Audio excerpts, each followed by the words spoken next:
നിങ്ങളുടെ നിക്ഷേപം എവിടെയാണ്? ഞാൻ ഉദ്ദേശിക്കുന്നത് നിങ്ങൾ വിജയിക്കുന്നതിന് എവിടെ നിക്ഷേപിച്ചാൽ പറ്റും? പൈസ ലഭിക്കുന്നതിനും മറ്റും ബാങ്കുമായിട്ട് ബന്ധപ്പെട്ടാണ്. ബാങ്കിൽ നിക്ഷേപിക്കാം, ബാങ്കിൽ നിന്ന് ലോൺ എടുക്കാം. അങ്ങനെ ബാങ്കുമായിട്ട് കണക്ട് ചെയ്ത് പണം നമുക്ക് പലതരത്തിൽ കൈകാര്യം ചെയ്യാം. പക്ഷേ വിജയിക്കുന്നതിന് ഏത് സ്കൂളിൽ പഠിക്കണം, ഏത് ക്ലാസ്സിൽ പഠിക്കണം, ഏത് കോളേജിൽ പഠിക്കണം? നമ്മൾ പഠിക്കുന്ന സ്കൂളുകളിലെങ്ങും വിജയത്തിൻ്റെ ഒരു മന്ത്രം നമുക്ക് പറഞ്ഞു തരുന്നില്ല. അങ്ങനെ ഒരു കോഴ്സ് നമുക്ക് എടുക്കുന്നില്ല. അപ്പോൾ വിജയിക്കാൻ നമ്മൾ എന്ത് ചെയ്യണം? ആരും നമ്മളെ പഠിപ്പിക്കുന്നില്ല. നമ്മൾ സ്വയം പഠിച്ചെടുക്കുകയാണ്. വിജയിക്കാനുള്ള ചില മാർഗങ്ങൾ എന്ന് പറയുന്നത്, ഒന്ന്,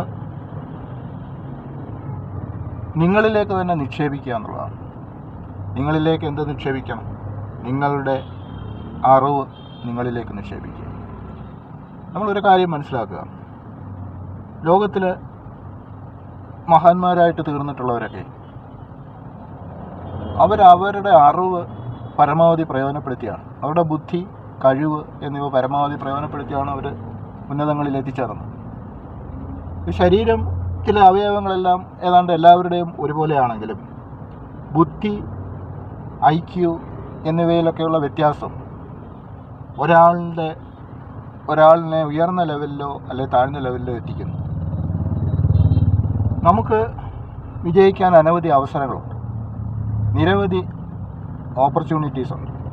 പക്ഷേ എത്ര പേര് ആ ഓപ്പർച്യൂണിറ്റി അല്ലെങ്കിൽ അവസരങ്ങളായിട്ട് കാണുന്നു? വളരെ ചുരുക്കം ആളുകൾ മാത്രമേ അവർക്ക് കിട്ടിയതൊരു അവസരമായിട്ട് പോലും കാണുന്നുള്ളൂ. അപ്പോൾ ഈ അവസരങ്ങളെ പരമാവധി പ്രയോജനപ്പെടുത്തുക.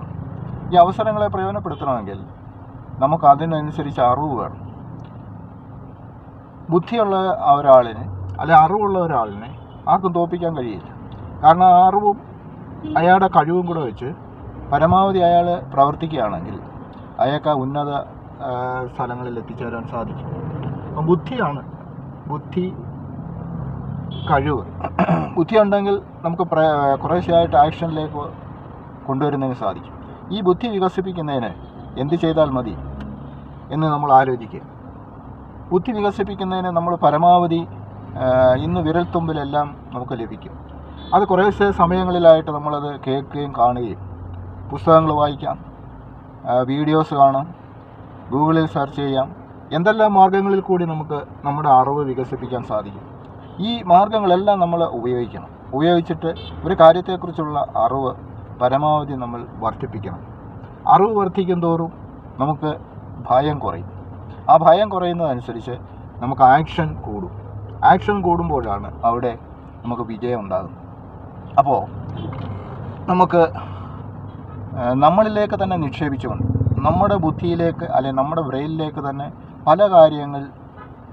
പല അറിവുകൾ പകർന്നു കൊടുത്തുകൊണ്ട് നമുക്ക് വിജയിക്കുന്നതിനുള്ള ഒരു മാർഗം കണ്ടെത്താൻ സാധിക്കും. മറ്റൊരു മാർഗമാണ് അറിവിനേക്കാളും ആ അറിവ് നമുക്ക് പ്രയോഗിക്കുന്നതിനുള്ള ഒരു ബേണിംഗ് ഡിസയർ, ഒരു ജ്വലിക്കുന്ന ആഗ്രഹം ഉണ്ടായിരിക്കും. ജ്വലിക്കുന്ന ഒരു ആഗ്രഹമുള്ള ഒരാളിനെ സംബന്ധിച്ച് അയാൾക്ക് എങ്ങും പരാജയപ്പെടേണ്ടി വരികയില്ല. ജ്വലിക്കുന്ന ആഗ്രഹവും വെറും ആഗ്രഹവും തമ്മിൽ വ്യത്യാസമുണ്ട്. വെറും ആഗ്രഹം എന്ന് പറഞ്ഞു കഴിഞ്ഞാൽ അതൊരു ആഗ്രഹം, ഒരു രസം പോലെ നമുക്ക് കണക്കാക്കാൻ പറ്റും. പക്ഷെ ജ്വലിക്കുന്ന ആഗ്രഹം അത് വളരെയധികം തീക്ഷ്ണമായിട്ടുള്ള ആഗ്രഹമാണ്.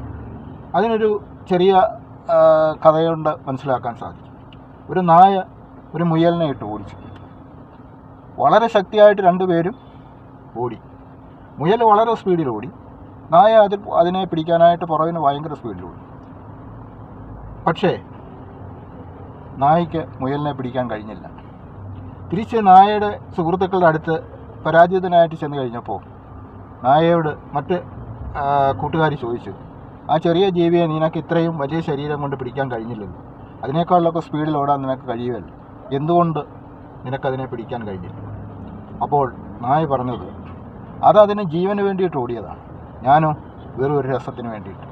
അപ്പോൾ ഇങ്ങനെ രസത്തിന് വേണ്ടിയിട്ട് ഓടുന്നതാണ് നമ്മുടെ ആഗ്രഹം എന്ന് പറയുന്നത്. മുയലിൻ്റെ കൂട്ട് ജ്വലിക്കുന്ന ആഗ്രഹം, അതായത് അതിൻ്റെ ജീവന് വേണ്ടിയിട്ട് ഓടുമ്പോൾ മാത്രമാണ് അവിടെ ജ്വലിക്കുന്ന ആഗ്രഹം ഉണ്ടാകുന്നത്. അങ്ങനെ നമ്മുടെ ഓരോ പ്രവൃത്തികളും നമുക്ക് വിജയിക്കണമെന്നുണ്ടെങ്കിൽ നമുക്ക് ജ്വലിക്കുന്ന ഒരാഗ്രഹം ഉണ്ടായിരിക്കും. അതും കൊണ്ടേ പോരും, അല്ലെ അതും കൊണ്ടേ മാറൂ, അത് കിട്ടിയേ അടങ്ങൂ എന്നുള്ള ഒരാഗ്രഹമാണ് ജ്വലിക്കുന്ന ആഗ്രഹം എന്ന് പറയുന്നത്. അപ്പം വെറും ആഗ്രഹം മാത്രമല്ല, ജ്വലിക്കുന്ന ആഗ്രഹം നമ്മളെ വിജയത്തിലെത്തിക്കുന്നു. മറ്റൊരു കാര്യം എന്ന് പറയുന്നത്, വിജയിക്കാനുള്ള വേറൊരു ടെക്നിക്ക് എന്ന് പറയുന്നത് പാഷൻ എന്ന് പറഞ്ഞു കഴിഞ്ഞാൽ അതിനോട് അദമ്യമായ ഒരു അഭിനിവേശം. ഏതൊരു കാര്യത്തിനോടാണോ നമുക്ക് അതിയായ ഒരു ആഗ്രഹമുള്ളത്, അല്ലെങ്കിൽ അതുകൊണ്ട് നേടണമെന്ന് വളരെയധികം താല്പര്യമുള്ളത്, അതിനെയാണ് നമ്മൾ പാഷൻ എന്ന് പറയുന്നത്. പല ആൾക്കാരും നമ്മൾ കാണുന്നത് ജോലി ചെയ്യുന്നുണ്ട്. പക്ഷെ അവർ ആ ജോലി ചെയ്യുന്നതൊക്കെ ഒന്നുകിൽ അവർ പഠിച്ച മേഖലയിൽ നിന്ന് വളരെ വ്യത്യസ്തമായിരിക്കും, അല്ലെങ്കിൽ അവർ ഇഷ്ടപ്പെടാതെ ആയിരിക്കും ജോലി ചെയ്യുന്നത്. അവർക്ക് കുറച്ച് ശമ്പളം അല്ലെങ്കിൽ പൈസ കിട്ടിയെങ്കിൽ മാത്രമേ ജീവിച്ചു പോകാനൊക്കത്തുള്ളൂ. അപ്പോൾ അങ്ങനെ ജീവിക്കുന്നതിന് വേണ്ടിയിട്ട് ജോലി ചെയ്യും. ആ ജോലി ചെയ്യുമ്പം അതൊരു കഷ്ടപ്പാടായിട്ട് അവർക്ക് തോന്നും. കാരണം എന്താണെന്ന് വെച്ച് കഴിഞ്ഞാൽ അവർക്കവിടെ ജോലി എന്ന് പറയുന്ന ഒരു പാഷനല്ല, ഒരു അഭിനിവേശമോ വളരെ അതിയായ ആഗ്രഹമോ ഒന്നുമല്ല. അത് കുറച്ച് പൈസ ഉണ്ടാക്കാനായിട്ട് ജീവിക്കാൻ വേണ്ടി ചെയ്യും. അതേസമയം പാഷനുള്ള ഒരാളിനെ സംബന്ധിച്ച്, അതായത് വളരെയധികം അഭിനിവേശത്തോടു കൂടി വളരെയധികം താല്പര്യത്തോടു കൂടി ചെയ്യുന്ന ഒരാളിനെ സംബന്ധിച്ച് അങ്ങനെയല്ല. അയാൾക്ക് ക്ഷീണമോ ബുദ്ധിമുട്ടോ ഒന്നും തോന്നത്തില്ല. എത്ര സമയം വർക്ക് ചെയ്താലും അതെല്ലാം ഒരു ആവേശമായിട്ടേ തോന്നത്തുള്ളൂ. ക്ഷീണം അറിയത്തേയില്ല. ഒരു ദിവസം മുഴുവൻ വർക്ക് ചെയ്താലും ആ വർക്ക് എന്ന് പറയുന്നത് ഒരു വർക്കായിട്ട്, അല്ലെങ്കിൽ ഒരു ക്ഷീണം അതിൽ നിന്നുണ്ടാകുന്നില്ല. അങ്ങനെ നമുക്ക് എന്തെങ്കിലും അത്ര ആവേശമായിട്ട് ചെയ്യാൻ കഴിയുന്നുണ്ടോ? അതാണ് പാഷൻ. അങ്ങനെയുള്ള പാഷൻ ഓരോരുത്തർക്കും അവരുടേതായ പാഷൻ കണ്ടെത്താൻ കഴിയും. ആ പാഷന് വേണ്ടിയിട്ട് പ്രയത്നിക്കുക.